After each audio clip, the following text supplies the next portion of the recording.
Hello everyone, I'm glad to be here today with you.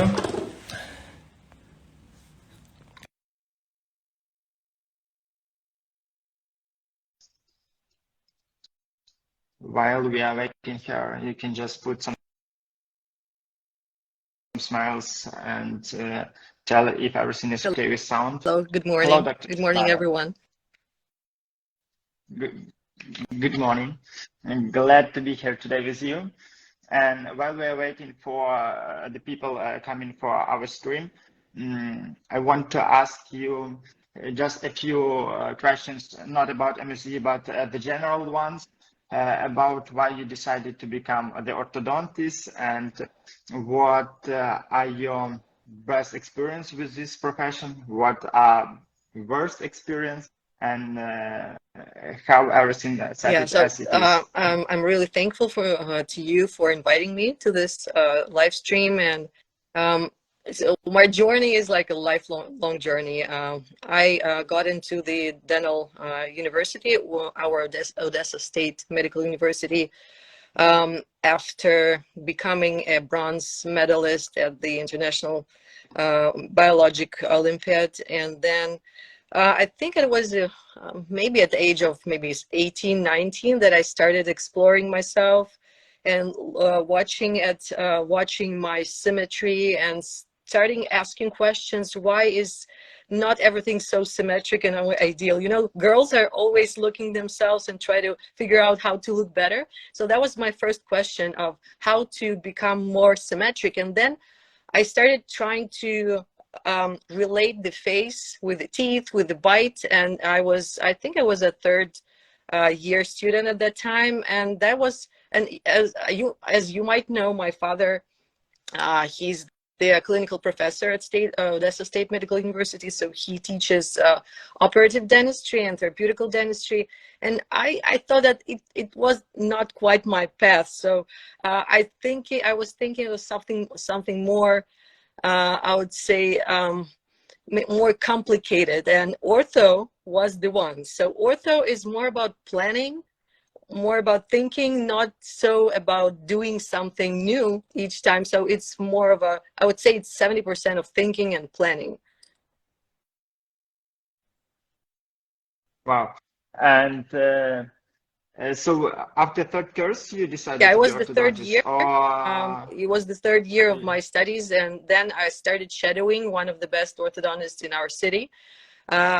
You should know that name, and everybody should know that name. It's Josip Fripuzhinsky, and he was my teacher. He was my first teacher, and I started shadowing him right away. I would say I was 19 years old, and then um, my first, I would say, very important event for me, something that really shaped my future, was the first Congress that I was invited to. It was the Congress of the European Orthodontic Society. So I went there being a fourth year student.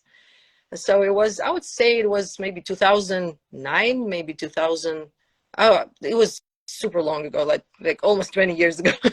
So it was the first time I was exposed to European level of dentistry, to European lectures, and then I realized that this is such a good thing to be an orthodontist, and I started reading English literature on ortho. So it was really hard to find anything really good in Ukrainian language or Russian language at that point. So I started exploring the sources in English. And it was super hard to read English. So I forced myself, and I used the dictionary, and it was word by word. But as you go on, it's becoming easier and easier. And after the first book, I think it was Prophet, the Contemporary Ortho. It was my first book. And actually, Dr. Ripuzhinsky signed that book for me. And he said, for a future orthodontist, this is my present to you for your birthday. And it was so nice of him. It was so kind. And it was my Bible of ortho at that time. And then I added on Nanda with his biomechanics, and then it was the functional biomechanics with Graeber and all those books. So it just built on and build on and build on, and that's how I started doing more and more ortho and traveling around the world. And My very big experience was traveling to Japan for the Congress of the International Society of Lingual Ortho in 2011. And then I shadowed one of the best lingual orthos in Japan, Toshiaki Hiro, and I stayed for almost a month in his office in Matsumoto. So it was a pretty long journey and very, very saturated with different events. Amazing. Just and do you still practice in the lingual United ortho? States is super different. So we are used to 3D ortho, and what I learned from Dr. Hiro and from incognito courses is this is something that you have to shape or you just send it out. I used to do indirect bonding in Odessa. I had my private lab, and we did a lot of indirect bonding. I had those, I still have them, the bracket positioning devices. So it's like two devices that Didier Fillon used to use, and I still have them here in the United States, but it's not that widely spread. So what the US orthos use is Brava. It's customized lingual ortho, but it's more of a kind of an Invisalign type of ortho. So you scan the arches, you send it out, they kind of preform it, and it shapes along the way. So you have less visits, you have, I would say it's more of a 2D ortho, as to my point. So you have less bending, you have less handwork with this type of thing, but still it produces amazing results. And also, I want to ask you, because you told the first book was Profit, then Nanda, and what is your favorite branch of orthodontist? I mean, gnatology or biomechanics, diagnostics, and what is it below? Now learning every day. I'm so excited. Every single day I come into my practice and patients see them, they really appreciate it. Recently, I have two patients coming from Lviv, and they were looking for the ortho treatment for their 8-year son. And one of them told me, "You are so excited about what you do. I can really feel the energy, the positive energy. And I like coming here because I really feel those vibes, that energy around you." So I would say the best part of it is communicating with people. This is the best part of ortho, believe me. When you see different people, when you try to feel what they feel, when you share their expectations, when you explain to them, as you might know, in the US we can see 50 to 60 to 70 patients a day, so we can work on 5 to 6 chairs. Yes, and we have assistants.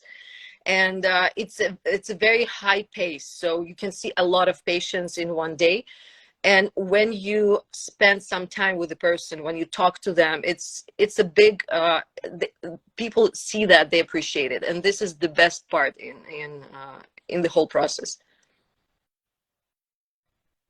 And then one more question for me. You told like you have a lot of patients per day, and is it possible to handle everything when you have such a big stream of patients? And because in Ukraine usually we have like one patient per chair, and you are giving him an hour or half an hour of time depending on the procedure. And is it comfortable for you to have such an amazing stream of patients? Because I think it's a little bit difficult to control everything. So it's just the way how you manage. What I've mentioned is that you might have that amount. So usually on average, at this point, I have maybe up to 30 patients a day, but still it's a big number. And so the way the process is organized is that you see patients on several chairs, and you have some assistants that you can delegate some functions. So in the United States, the assistants are trained to perform some functions that usually the doctor does, for example, in Ukraine. So you can delegate so you can delegate the records to the assistant. For example, they take the scans, or they take the photos, or they select the bands, or they try the appliance in, or they just do some pumiceing, some preliminary hygiene on the patient. So these are by law, you can delegate these functions to the assistant. So this is something that unloads you in some kind of way, and you can control what is being done, and you can diagnose. So this is all about diagnosing and planning, and you have this software that you have all the notes in. So it's a very, very organized process, and it took some time for me, and of course several years of education to switch from one form to another, from one way of practicing to another. Wow. And also I want to ask you, how long do you practice mini-screw assisted rapid palatal expansion? I mean, MSE or marker. So what is your experience? Those people who know me know that I stick to a single procedure, and I try to do as many procedures with a single appliance as I can. So I want to perfect in one single thing. I don't want to spread my attention into different things. My philosophy is, when you stick to one thing, you become better and better and better in one single procedure. And this is how you know that this thing has some benefits, some maybe some side effects of it. So I stuck to stuck myself to MSE. This is maxillary skeletal expander by Dr. Von Moon, and I started using that on a regular basis. I would say maybe a little bit more than half a year and a half. So it's like 18 months from today. So my experience is that I've been doing almost so the frequency of how often I put this appliance is maybe every week or every 2 weeks. So I've done a lot of procedures, and I have quite a lot of experience, even with this 18 months, like short period of time. So this is in particular the MSE. I don't have too much experience with different designs, with other designs, but I can tell you everything from my experience, what I know about the MSE. Yeah, and you're more than welcome to ask questions. Okay. And another question is, what is the success rate of your skeletal expansion? Yeah, the statistic, if you can of course. tell, So, of course, if you know it. The earliest age that I used to use this is 11 years old. The highest age at this point is 50 years old. So when you take a patient who is, I would say, under 18 years old, you split the palate within maybe 5 days. So it's super fast. And you can achieve as much expansion as 7-8 millimeters of pure skeletal bone separation. And it takes a very, very short time, because nothing has fused permanently. And if you look at the suture in an axial direction, like from top to bottom, the suture fuses in its anterior part. It usually fuses. So the pattern of suture fuse is, it starts from the incisors and go backwards. And what I've noticed when I study the CT scans before and after the expansion, even with those adults that we didn't have a lot of suture separation, we still have that separation in the most distal area of the suture. So that distal area, the area close to the soft palate, it almost never fuses. This is an important point. So the suture fuses in the most anterior part, closer to incisors and premolars, and it almost never closes in the molar area. So you would rather achieve the expansion in the molar area than you have it in the front. That's why in some cases the diastema, the front space, doesn't open. It doesn't mean that it's not successful. It just means that you have more skeletal expansion in the back than you have it in the front. And then one more question, to this topic.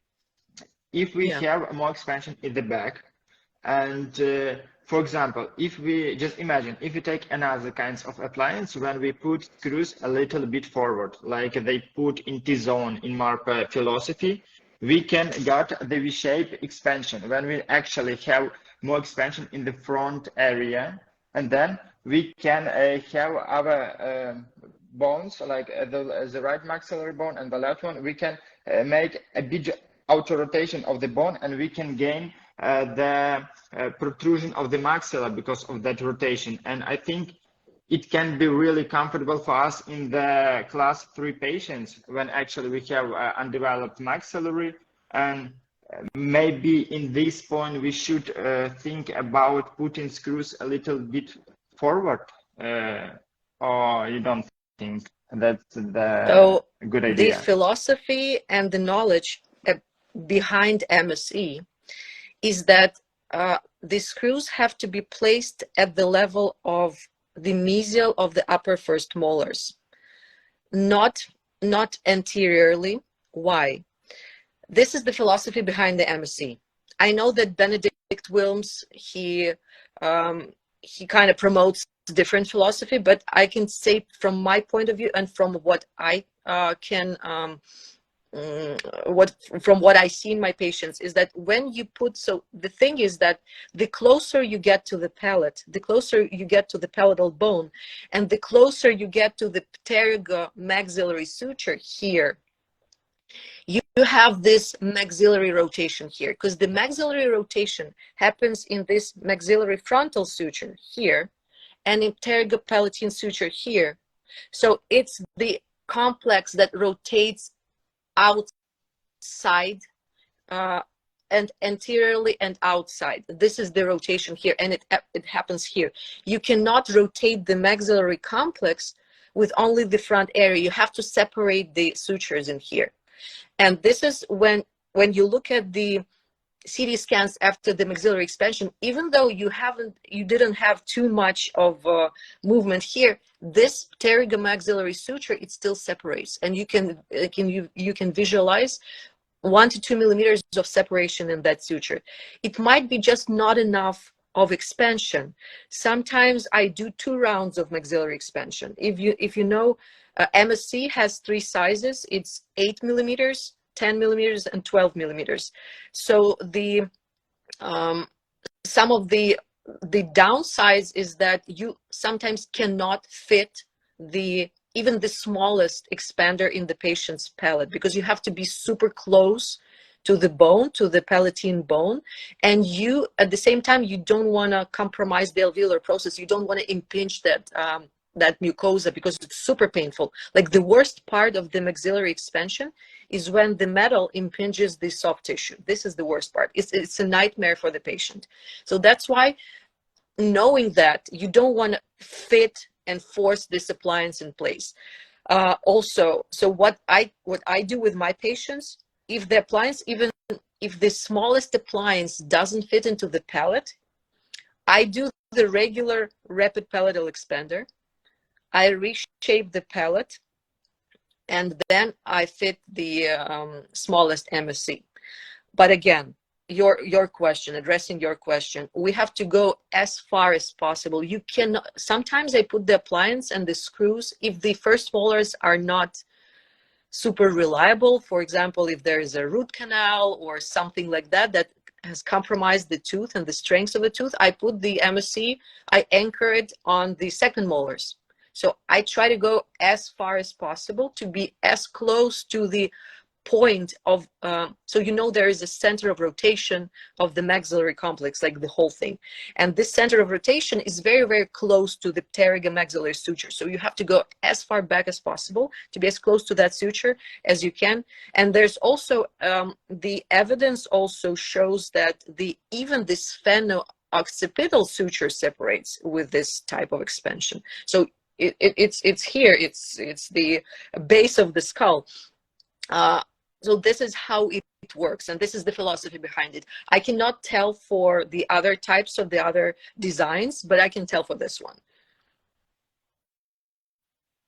And also another question, because actually we got it from our subscribers. One girl asked is it necessary to put actually bands on the MSE? Because there is some considerations that we need molar fixation only for putting the MSE on the right position for the positioning, and actually we do not need it for anchorage. And I want to ask you, do we need adding bands to the molars for axial anchorage, or they play only positioning role in appliance? Yes, thank you for the question. Yes, we do need to put some kind of an anchorage. Why? First of all, if you imagine two parts of the maxilla, so what we're doing, we're separating them like this. So we're doing the parallel expansion in this case. If you do not put anything, if you do not put anything here in the middle, in between the two halves of the maxillary bone, let's say, because it's like the complex of several bones. So if you don't put anything, you have a chance of moving of one side in a different direction. So you won't get a parallel expansion. And there's actually some cases that I've seen that show that one half of the maxilla has actually moved forward, and you have this this expansion wasn't that parallel. So you have side effects. You have huge side effects of moving in different kind of movement and uneven movements of two parts. So the bands serve as the not only an anchorage, but something that stabilizes and something that reassures that we do this parallel and we do this in a transverse direction rather than any other direction. It's super important that we position it and do the expansion, perform the expansion with the bands in place. I've posted several cases where, so my workflow is, I do the expansion. It usually takes, in kids, it usually takes up to 2 weeks, maybe 3 weeks in total. In adults, usually it might take up to 6 weeks to do the whole thing. If we go for a second round of expansion, it might take up to 3 months because of the lab and those kind of things. But when I finish the expansion, I still keep everything in place, the bands, the expander. I put the braces on right away. And what I do after I keep the patient for a month or two in the braces, I cut the arms of the expander. So I leave that central part of the expander and I leave the bands. I don't replace the bands with the brackets. I just leave them in place and I leave the central parts. So why do I cut the arms? First of all, because I want some freedom for the molar movement. I don't want them to stick in that position that we achieved. Sometimes we need some buccal crown torque, lingual crown torque, so we're playing with this. Sometimes you get some interferences. So with those lingual palatal cusps dumping and having that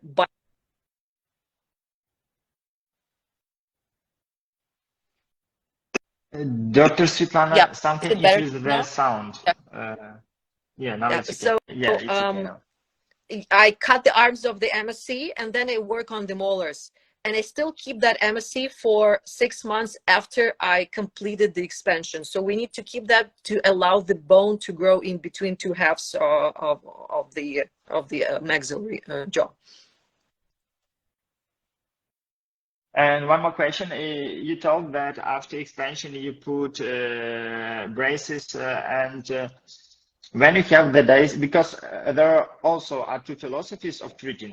When we got the diastema, some doctors are starting to close the diastema as soon as possible because it looks not so pretty and they want to have the better look for the patient.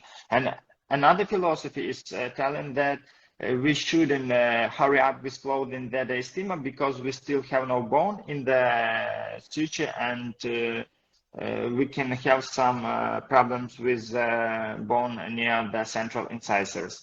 And I want to know your point of view about this question. I start closing it right away.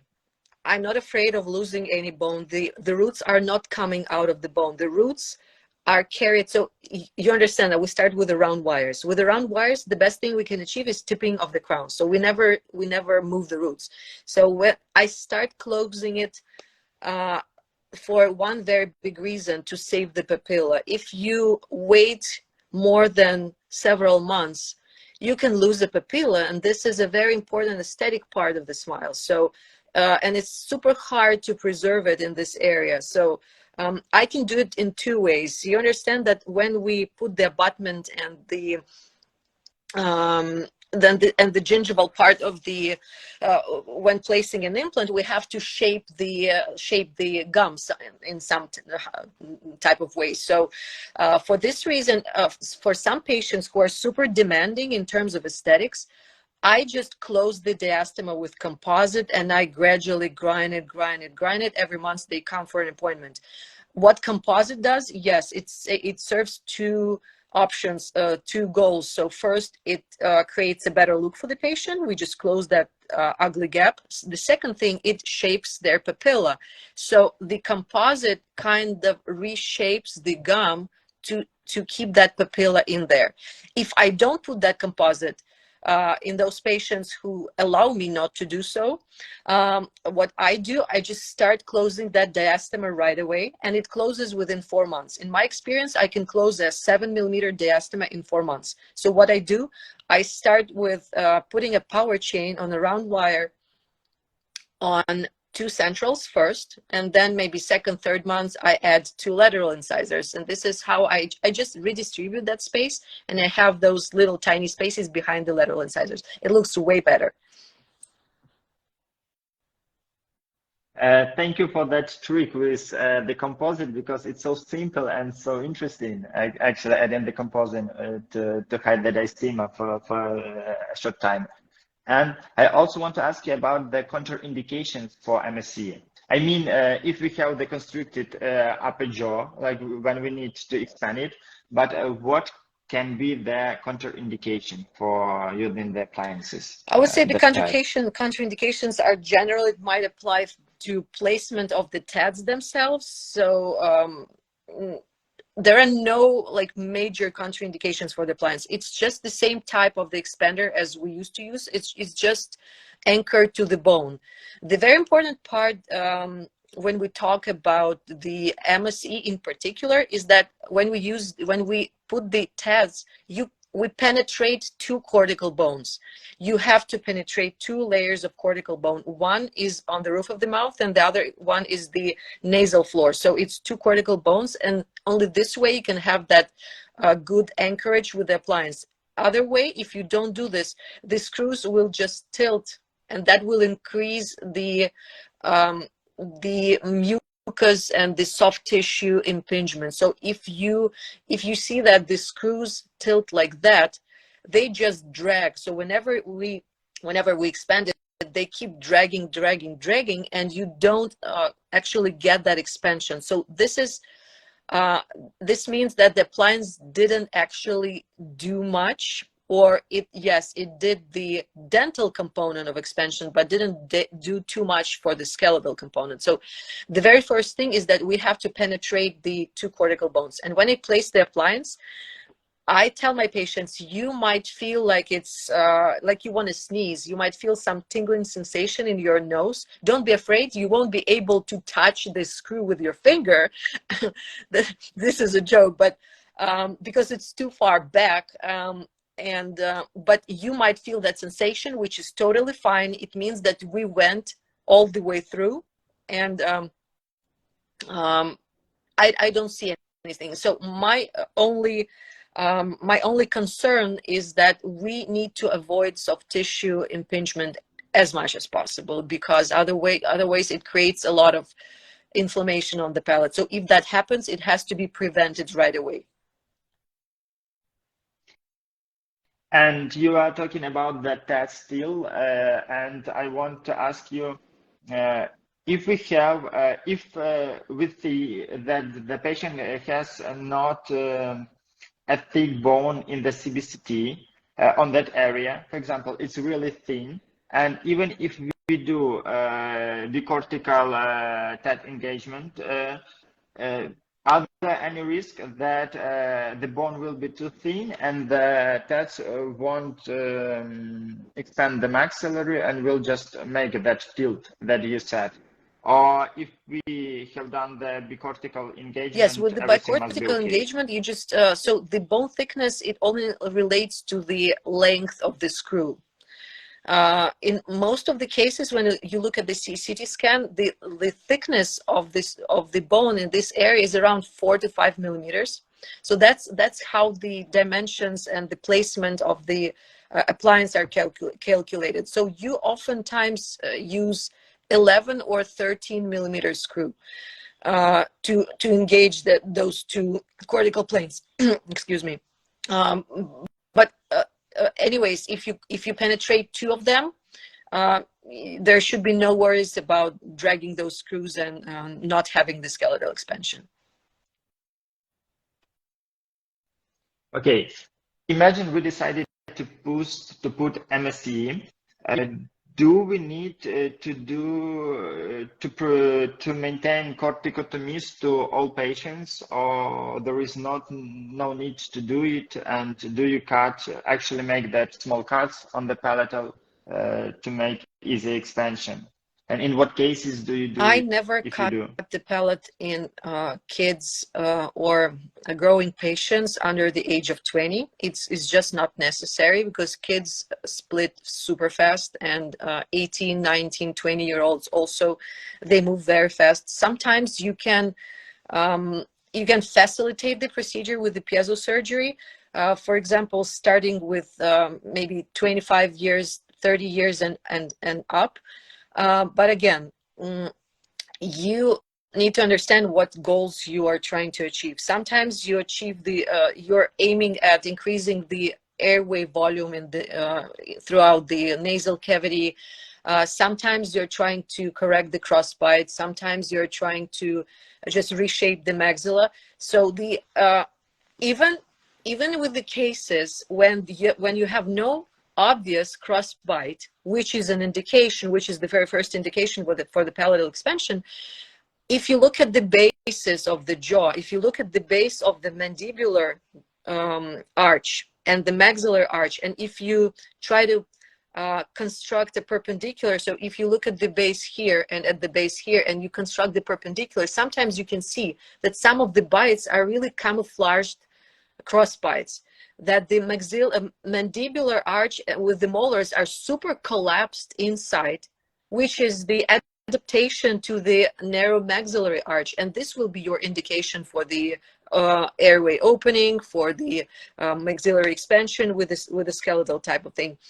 But again, one of the cases that we did, we resolved the crossbite, and she kept being narrow when we calculated her maxillary based on the CT scan. So I posted stories several days ago, and what I do, I take a CT scan and measure the nasal floor base at the area mesial to the first molars.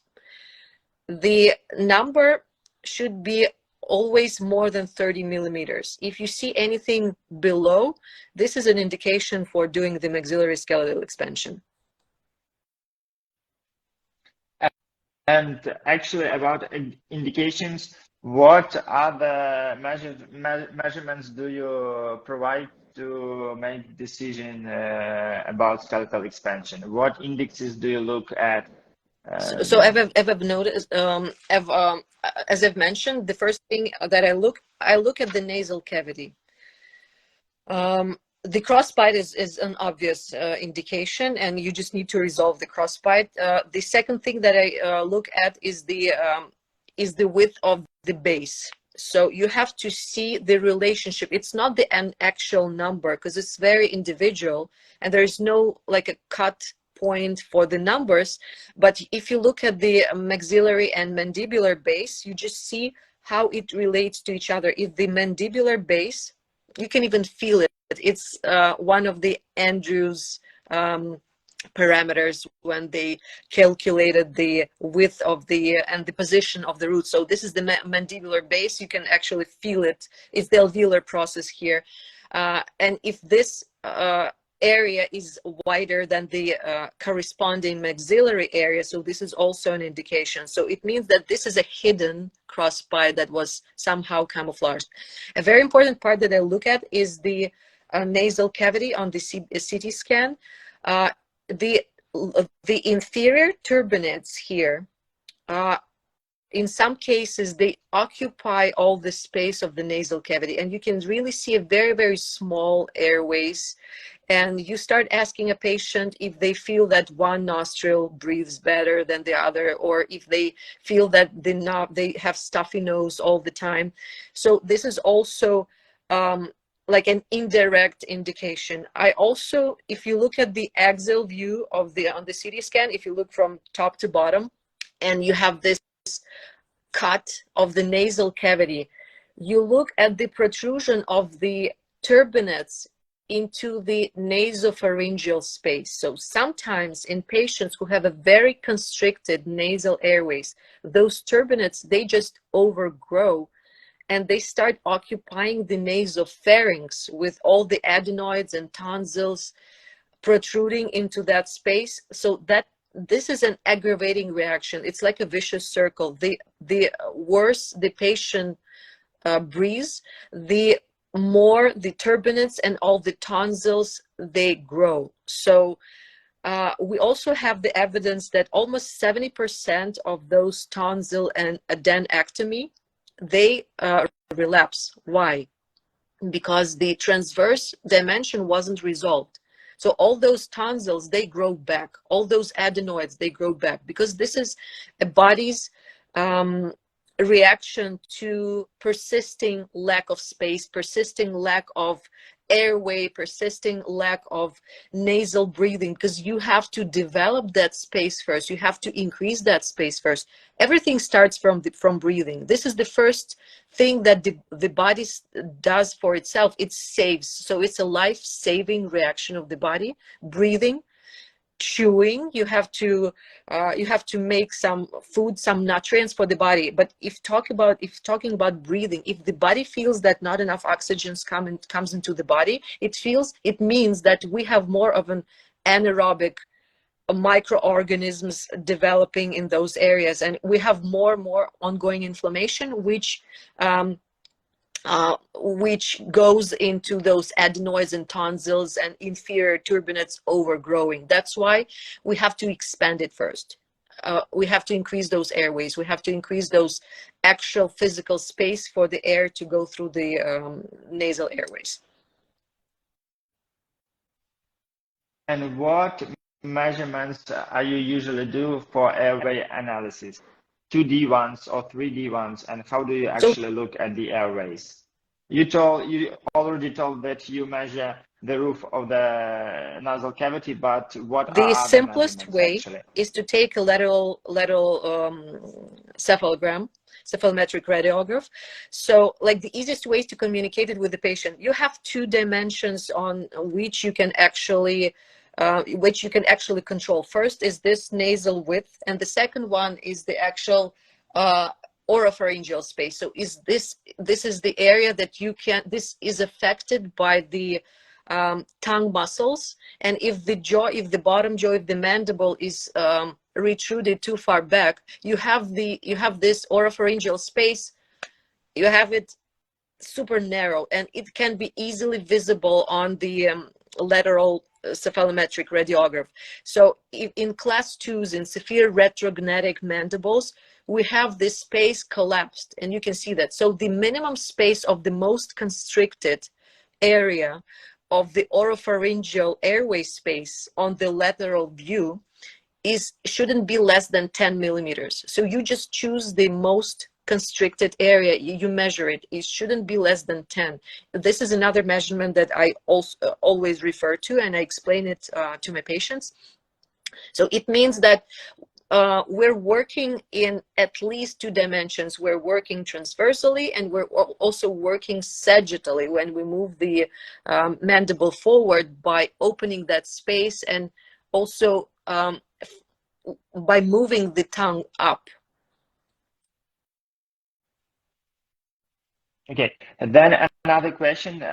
You told you do cephalometric to all your patients. Then I want to ask you, do not, because sometimes doctors do CBCT for all the skull and they measure everything in 3D. And I want to ask you in what cases you actually do cone beam computed tomography and in what cases you do not do because of the radiation. And when you decide that kind of So question, the we kind of always do decision. the CT scan. We just take the lateral cephalometric from the CT scan. This is how we take it from there as well. We do all the measurements on the CT scan. We always do it before treatment and after treatment. I also take some measurements after the MSE is done. And we might take a very small maxillary area when we place the MSE to really see that the TADs went where they should have. So in terms of dosing and everything, you know that the pano only takes the dose of one banana. So if you just eat one banana, it's the same dose as the panoramic X-ray. So it's like an average dose. So no one should be afraid of that. The same with the CT scans. And so we have low dose radiation type of CT scans just to see where the MSE and the TADs went in. So it's this is how it works, and you need to see where the appliance is. Of course, everything is measured to avoid no harm to the patient. To be honest, I'm doing CBCT to all my patients with skeletal expansion too, but I don't think we can actually compare radiation from the X-ray to bananas because you know there is two models like threshold and non-threshold model of radiation, and the second one, it tells us that there is the level of radiation below which it is not harmful, and after that margin it is can be more harmful, and I think it has some sense. But I want to ask you another question. You told that you do CBCT and then you make 2D TEF from the CBCT and measure 2D analysis. I guess McNamara ones or something like that. But if we have three-dimensional CBCT, isn't more wisely to measure the 3D volume of airways because we actually can measure the square yes, of this is our what we also Jason do. cheek. This is a very good point. This is what we do, and we do this with iCAD machines and all that software that is involved with that. So the lateral and the frontal cephalograms is just the standard type of record that we have to maintain anyway, regardless if we take the CT scan. So it's just something that we have to have. This is the standard records. Yeah, so that's why you have to do it anyways. You just have to do that. Of course, you do measure the volume, and you have to be in this, and you show the patient with the scale from red to blue, and in what area they belong to in terms of their airway volume, and this is very visual to the patient when you measure this. Yeah, of course, everything is done, but addressing your point in terms of banana, this is a very I totally agree. This is a threshold, but the thing is that why I mentioned banana is that we always have some kind of an environmental exposure, and and even the fruits and vegetables that we consume. This is not a layman information. This is something that we compare because we have the habitual routine type of radiation we're exposed to, and the dosage that is in banana, it's the same dosage that also applies to that threshold. So it's the same with every type of fruit. We also consumed a certain dose of radiation, and we just don't pay attention to that, but it also applies to that threshold level that you just mentioned. So the thing is that with the panoramic, I'm just comparing the dose of one to another. It's the same level. It's the same level that applies eventually to that threshold that you just mentioned. And I also want to ask you, when you are making the initial CBCT just for diagnosing of everything before any procedure, what is the field of view of the beam computed tomography? You are making all the skull or just the half of the skull to look at the maxillary bone and airways? Yes, What is this the is the field of skull. view? It also includes several cervical vertebrae, the axis and atlas, and the third cervical vertebrae. Why? Because you can also relate the position of the condyles to the cervical vertebrae, and you can also relate. So you look at the symmetry in on all layers and levels, and the condyle asymmetry is strongly related to how the third cervical condyle rotated around the axis. You can see that with the cross bites. I also posted that on Instagram. With the cross bites, you can always see that one side, the crossbite side, has a smaller superior condylar space than the other side. So it's kind of pressed into the condylar fossa.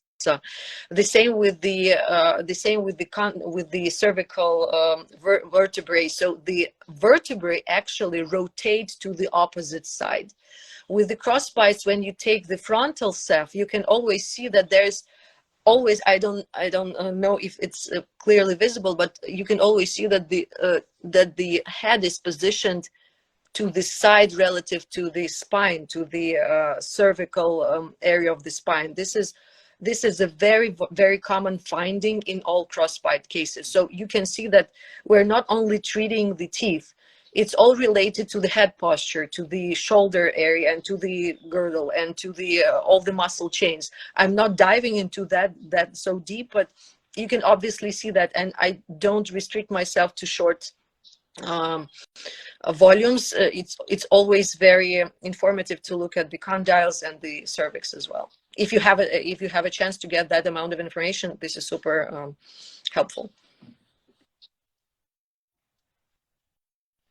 I love your point of view, because that's the way I'm thinking too, actually, because you have to look at everything and you have to get as more information as possible from the data. And now we are coming to the most popular question of this topic, because a few people ask it. What are the protocols of using the MSE? How do you do the screw expanding? How much do you actually screw the plants? I mean, how often do you turn on the screw? And in what ages, what protocols do you use? Everything about Yes, that. I have been receiving this type of question, but we have to start from basics. So the average Hyrex expander, what is the step of expansion? So one turn is how many millimeters? Is 0.25. So it's a quarter of a millimeter for a regular screw, right? Yeah. Actually, it depends, because there are 0.2 Plus and there are in different 0.2 to expanders, but 0.25. So it can be 0.2, 25, but it's never more than 0.25. And it actually takes around 4 to 5 turns to get 1 millimeter of expansion, which ends up being approximately 0.7 in terms of actual expansion. But going back to MSE, the MSE, the original design which I use. So there are only 2 labs in the United States that fabricate the MSE in its original design. And I use those original designs because it's super important that that I communicate with the same technician every time, that I word my expectations and I tell the technician on how to position that screw in this particular patient, knowing how the patient will behave, because sometimes you can see that expansion on one side, it remodels the alveolar process in a different way than the other side. And sometimes one side, it just takes, it might impinge. So you can have a soft tissue impingement on one side. So it's really important to have that pattern in your mind, knowing how it will react to the activation of the screw. And that's why I stick to one single technique. I don't want to jump from one technique to another, because I want to really learn how the body reacts to this particular design, to this particular screw, to the type of activation. So the way I do it, when I place the appliance, I make 2 initial turns, 2 to 4 initial turns in the chair. When the patient is in the chair, and I just put the appliance in. It usually takes 30 minutes for me to put the appliance in a patient's mouth, including the anesthesia and on bonding, cementing, whatever. And I make 2 to 4 initial turns. With the original design of the MSE, the step of the activation, 1 turn is 0.12 millimeters. So it's almost 2 times less than the regular screw, the Hyrex screw. That's why it usually takes 8, maybe to 9 turns to have the 1 millimeter of expansion. How I instruct my patients: with the kids, it works easier. With the adults, it sometimes the activation is less, I would say, fast. But I instruct them, please make as many turns as you can in a single, during the single procedure once a day. So what that means, when I do activation in the chair, I can turn the appliance, I can do 1 turn, and then I can do the 2nd turn. And then when I do the 3rd turn, I feel more resistance. When I do the 4th turn, I can feel even more resistance. And then the patient says, no, stop. So what I'm saying is that the patient can feel it better than I. Yes, I do feel the resistance. But as to me, I would go a couple more turns above that. But when the patient says no, I don't feel comfortable with that. Okay, I don't want to create any pain for the patient, but I always tell them, go 1 turn more than you could actually, you can actually handle. Just go a little bit more than you're planning to do. So sometimes they can do 5 turns, sometimes they can do 6 turns, sometimes the next day it's super hard to do even 2 turns. It happens that, especially in adults, they tell me that there was one day that I couldn't even do a single turn. So they didn't do any turns at all. And then the next day, you can do 2 turns again. And then the day after, you can do 4 turns again. So it's super individual. There's no cookbook for this. The only consideration is that you have to tell them you need to relate to what you feel and go slightly above what you can actually do. Okay, actually, it's a really interesting protocol, because usually, like, we hear something like do 4 turns or do 3 turns per day, and that sounds amazing. And I also want to ask you, because we were actually talking about that, but I missed to ask you. You told that sometimes you use piezotome to cut the palatal, not osteoperforation, but piezotome. Am I right? So I'm or not no? performing this procedure myself. This is the periodontist who does this. You can do either or, it doesn't really matter. So the thing is that you just open up the bone in some type of way. So it's not that something works better than the other.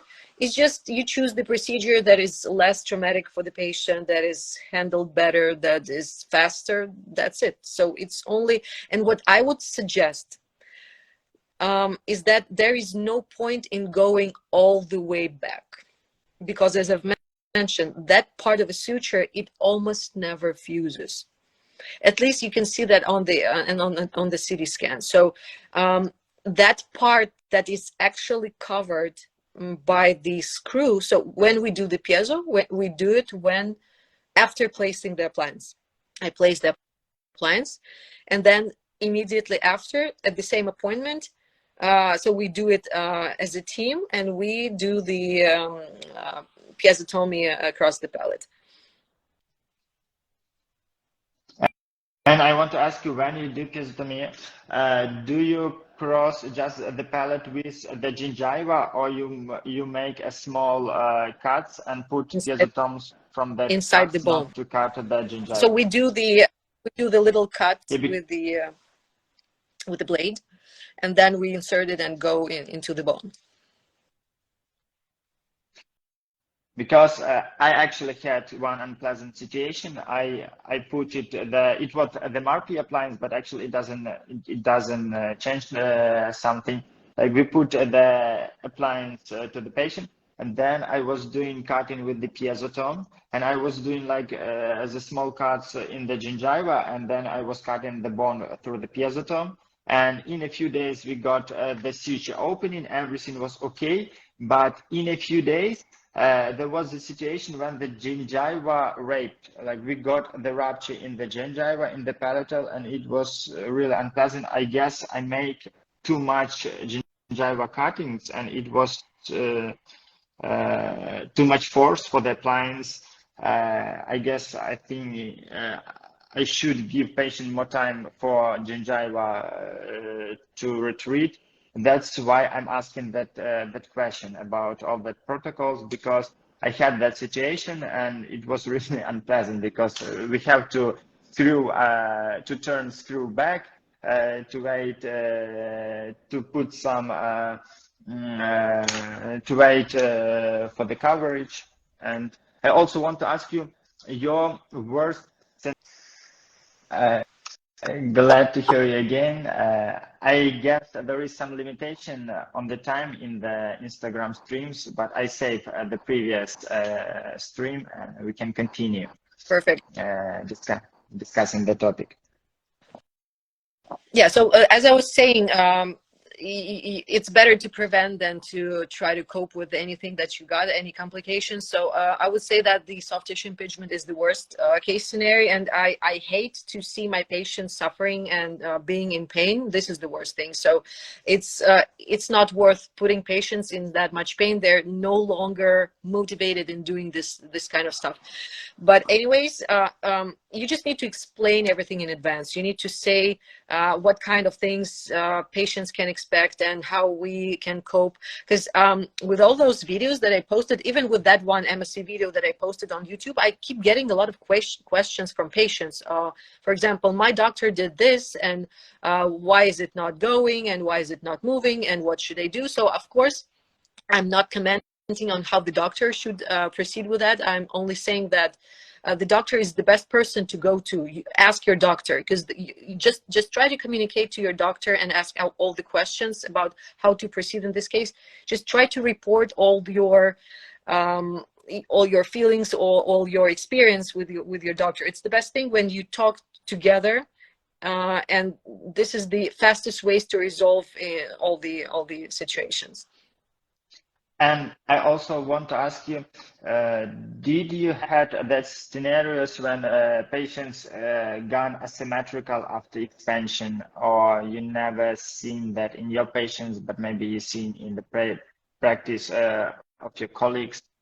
And what can we do if we actually have that asymmetrical expansion, and can we go back to avoid that failures? I would start with the second. You can turn back, yes, and sometimes I even do this when we have those soft tissue impingement. So you can do a couple turns back, so that makes patients feel better. But we need to understand that the patient cannot do it on their own. You always need to communicate it with your doctor. And in terms of asymmetry, I haven't had any asymmetries because I stick to the protocol super hard, and I'm a protocol person. I know that there are some things that you have to work around, but it's super important that you go along the protocol and you follow all the steps, because this is something that has evidence behind it, and this is something that has been reported, published, and approved and reviewed multiple times. But in terms of asymmetries, like the worst thing that I've noticed is when there is some play with the design of the appliance, when the original design of appliance is not being used, when either the lab or the doctor start to change the design somehow. But we need to understand that the main parts of it is the anchorage. We have to have the anchorage on the teeth, because otherwise we'll have those asymmetric movements. The maxillary bones, even though we think they are kind of fused to the skull, no, they are not. So the sutures are really flexible, and this is proven by expanding and having these sutures split so fast. That's why it has to be 2 molars, always 2 molars. It's super important. And then this middle part in between. I cut the arms later after I'm done with expansion, but I never cut them in the middle of the process, because otherwise you'll have this asymmetric. So the worst case scenario is when one of the halves of the maxillary bone just moves more forward than the other. And I've seen this. I've seen the pictures of this. I've seen the complications.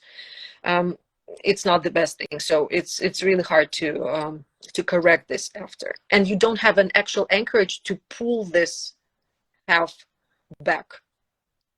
And I want also to ask you about skeletal relapse, because there is a point of view that after the expansion, when we got a successful expansion of MSE and we take off the appliances, the bones are still, they are a bit deviated, and they still want to go to their start position on these areas, and they are making pressure, and we still got some constriction after MSE in some percentage of the result we got. What do you think about this? Have you saw that in your practice, and maybe you have learned something about that or read something? Yeah, so Von Moon has published a lot of studies. I would say it's more than maybe 30 studies, and there's also there's one of the articles with Dr. Cantarella from Italy. They say that the percentage of, so what is the parts of the expansion that are included in those 100% of expansion? So you always have the skeletal expansion itself, you have a component of alveolar expansion, and you have the dental component. So what relapses all the time is the dental component. So the dental component actually comprises 30% of the actual expansion. So for example, if you have those 7 millimeters of the expansion and you measure it in here in the molar area, on the molar cusps, you'll always have those 30% of relapse. If you actually measure the bones, you won't have the relapse in the bones. So the bones are the most stable. That's why you have to keep the appliance for 6 months in the mouth. You have to wait until the bone grows in. The bone actually takes maybe under 4 to 5 months, but to be on the safe side, we keep it 6, because patient always come, oh my God, I'm so tired of having this appliance. Those tabs are sticking. My tongue is irritated. No. It has to be there. It has to stay there, because everybody's different, and we have to stick to those 6 months every single time. I know that some patient might be watching me. That's why, for our audience, that's why we're doing this stream in English, not in Ukrainian. But I think we can post this on YouTube and make a nice translation. Yeah, so it's gonna make more sense. Thank you. I want also to ask you about when we got the failure in expansion, how much time do you need to put any appliance? And because as I think you put it in the 10 position, because you are very strict to protocols. So how much time do you need after the failure to take off the screws and to put the new screws and new appliance? Or you do not continue the procedure once you get failure? It's not that you get failure. It's more of a you don't have enough. This is how I would say. So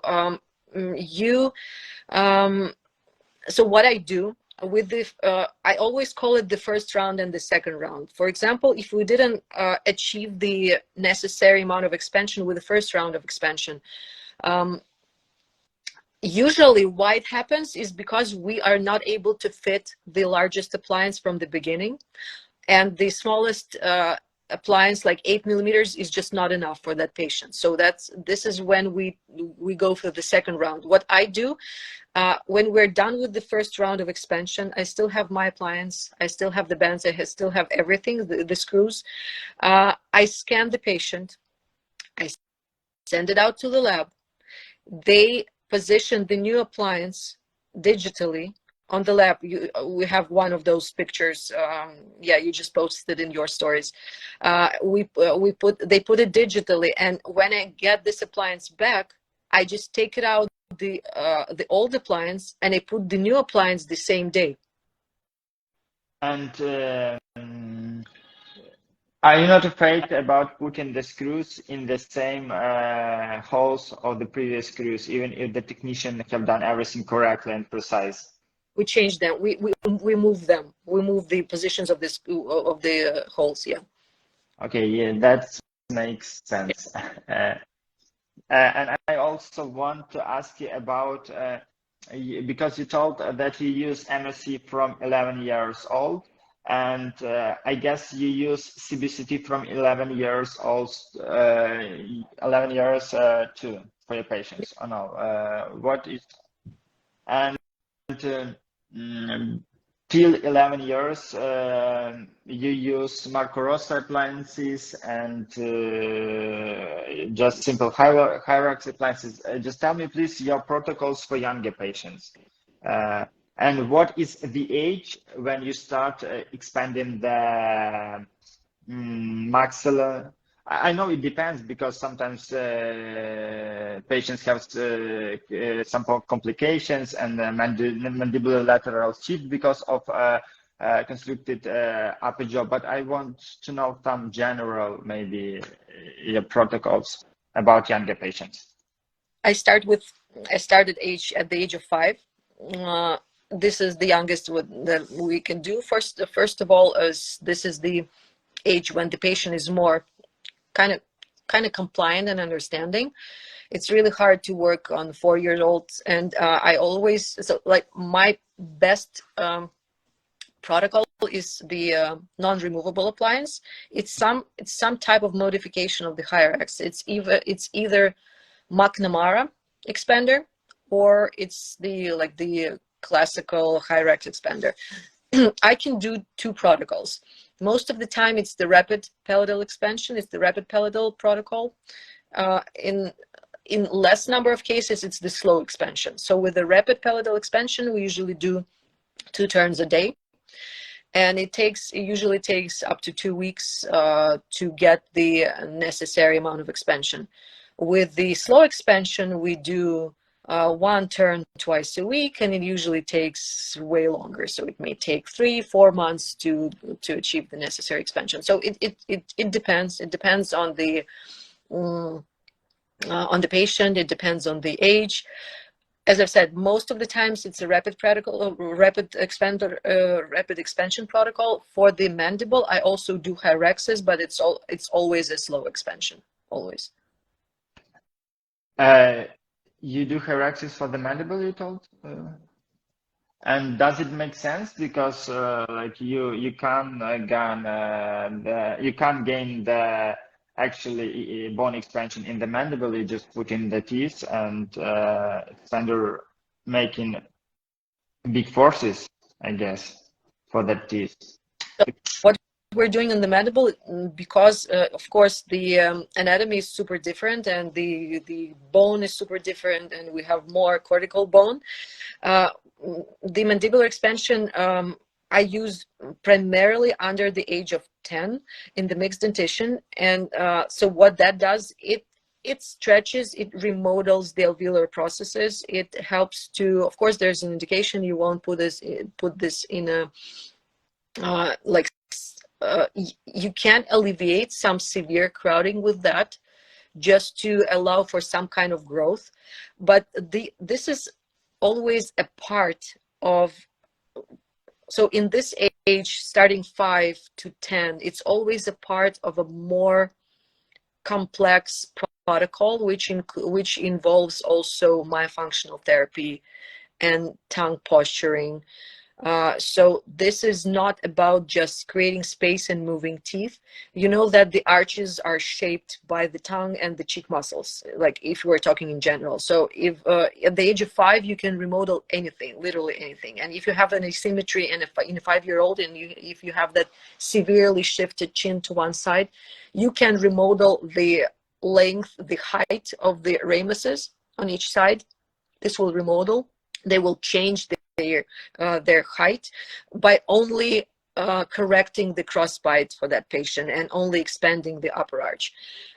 With the lower jaw, the same. We're just remodeling the alveolar processes. We're allowing. So why it happens that we have a lot of crowding on the bottom is because it's just the constriction coming from the cheeks, and it's not having the tongue in a proper position, because the tongue is something that shapes the lower arch.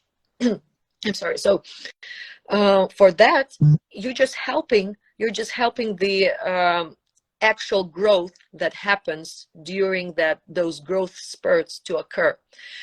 When I was a student, the intern at Odessa State Medical University, I did my master's program, and I wrote a thesis on densitometry of the bones in kids age 5 to 10. So what I saw, I had a lot of kids coming, and we did that densitometry. So we measured the density of the bone in those kids just to have to see what are the patterns of bone growth. And what I've noticed is that there are several growth spurts in those kids. First of all, it's the 5 to 6-year-old. Then we have 7 to 8, and then we have 9 to 10. So it's like waves, the spiral waves, and you have it every other year. So you cannot just sit and wait. You have to be proactive during this period of time. You have to reshape those mandibles to allow for more space, and you can do this. You can actually reshape, and this expansion with a very, very slow protocol, one single turn twice a week. You can even, it's the best thing. I do 2 turns per week. You can sometimes do 1 turn a week, but it helps to regain that space and to match the mandible to the growing maxilla. And I want to ask you also a question, because there is another point of view. I will tell you that the lower jaw, it is developed from the metal cartilage, and that till the age of 5, maybe 6, it is almost grown in transverse dimension, and then we got only relative growth because of the bone remodeling, and because the condyles are growing and the mandible is going forward. The forward part of the chin is remodeling. And that's how it became expanded.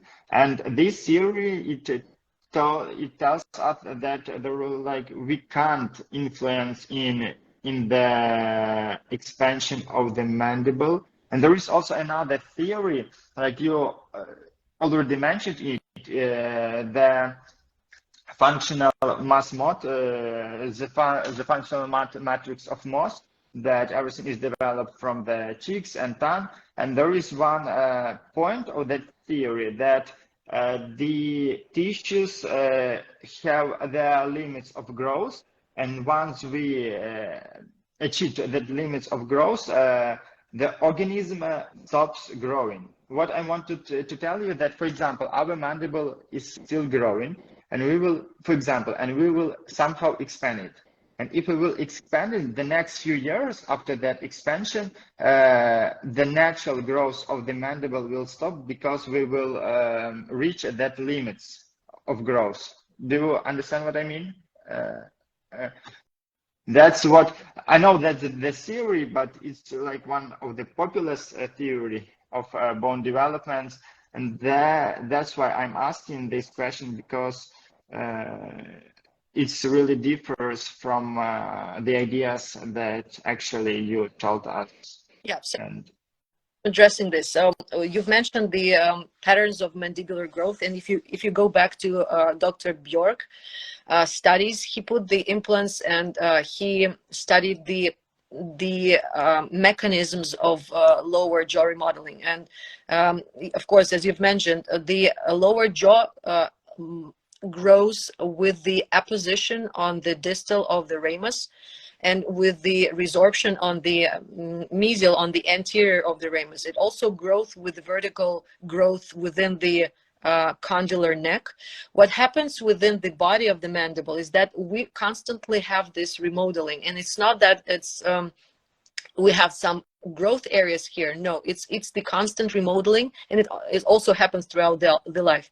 If you watch some of the patients who have facial asymmetries, they might not even have the crossbites, but those patients will have their asymmetries because of the masseter attaching to the angle of the mandible, and because this masseter creates some bony growth, overgrowth, some kind of spicules on the surface of the bone, and it's just the reaction remodeling to that. So the same here. So we are influencing the remodeling, the lifetime remodeling of the alveolar process. Yes, we do have the limitation in terms of expansion in the canine area after the age of 10, but not before. So we cannot expand more than 3 millimeters. So it's 1.5 per side, but you can remodel during the growth. So you're not splitting the actual mandibular suture.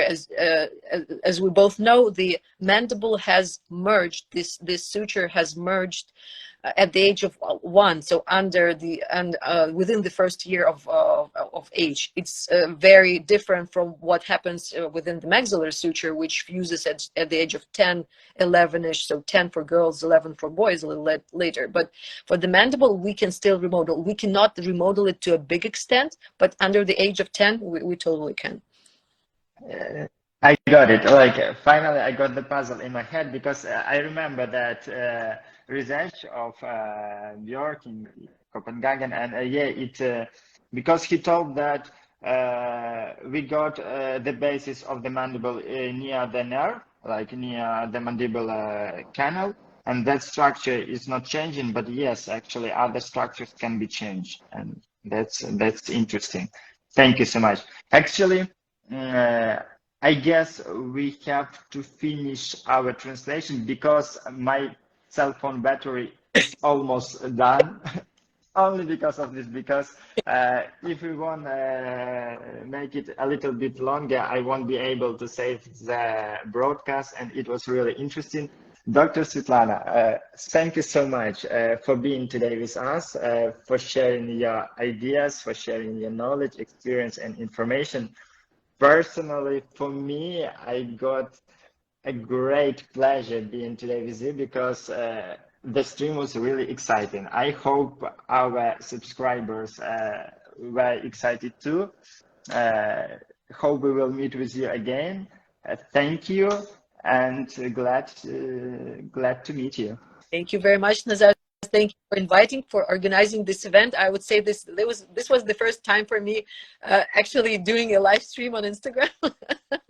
So yeah, it was a very exciting experience for me, talking to you and having this nice audience joining us at this time. I'm with you. You see, I'm wearing this because I'm with you. Glory to Ukraine. Glory to all of us. We're Ukrainians. We're all together. Yes, thank you very much. Thank you. I will save the broadcast, and till the next time. Goodbye. Thank you. Yeah. See you then.